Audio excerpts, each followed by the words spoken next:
Mabuhay mga kaamats! Welcome to aking YouTube channel. So for today's vlog, kakauwi ko lang galing sa school. Ayan, sobrang busy natin kasi pasokan na and then back to the game ball tayo. But anyway, for today's vlog, ay samahan niyo ako mag-unbox ng aking bagong parcel. Ayan, so ito ay binili ko sa Shopee. Actually talagang Lazada ako pero mas maganda pala umorder ng Shopee. So sa Shopee kasi Shopee, ganyan. Basta maganda, okay? Hindi naman pa sponsor, kaya yun lang masasabi ko. No, so, kaya ako bumili nito kasi ay mamaya explain ko. So, i-unbox muna natin at samahan niyo ako. Naku, hindi na kailangan ng gunte. Huwag na tayo magpakeme. Isang ganito lang, oh. Isang punit lang. Ayan, oh. Then, so, nabili ko to sa Shopee ng 343 pesos. Ito po ay bag. Ayan. Bag siya na malaki. Ayan o. Yan. So, bakit nga ba ako bumili ng bag? Kahit na marami naman ako mga bag. Kasi, nga, ngayong mga panahon na ito, medyo malilimputin na ako. So, ang bit-bit ko kasi isang bag na, ganito kasi yung mga bag ko yan. Papakita ko sa inyo. Ganito yung mga bag ko kaamat. So, ganyan. Tapos meron ako, ay kitang kinikili ko. Ganito yung bag ko, ha? Tapos, meron ako plastic envelope, ito. Tapos meron pa yung tubig and laptop. So marami akong bit-bit. Kaya lang, syempre, dahil nga tumatanda na tayo, hindi na natin alam po sa natin na ipapato yung magamit natin.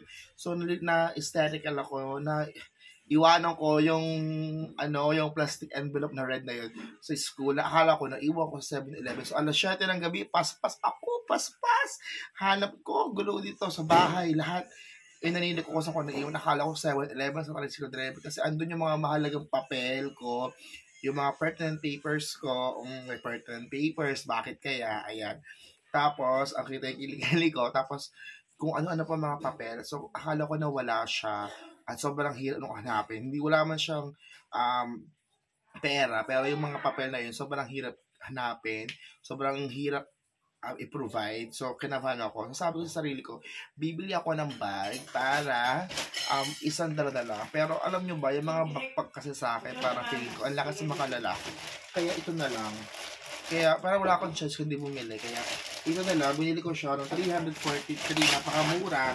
Binili ko siya kasi mas bet ko siya ngayon. So, ito yung binili kong bag.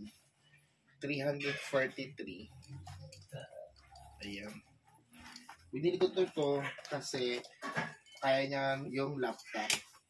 Yun lang naman ang habol ko, yung dala lahat ng mga gamit. No?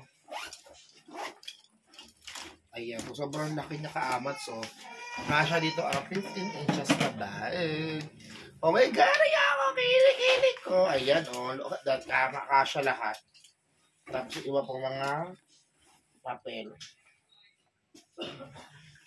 Tsaka pwede siya pang hiking or whatsoever.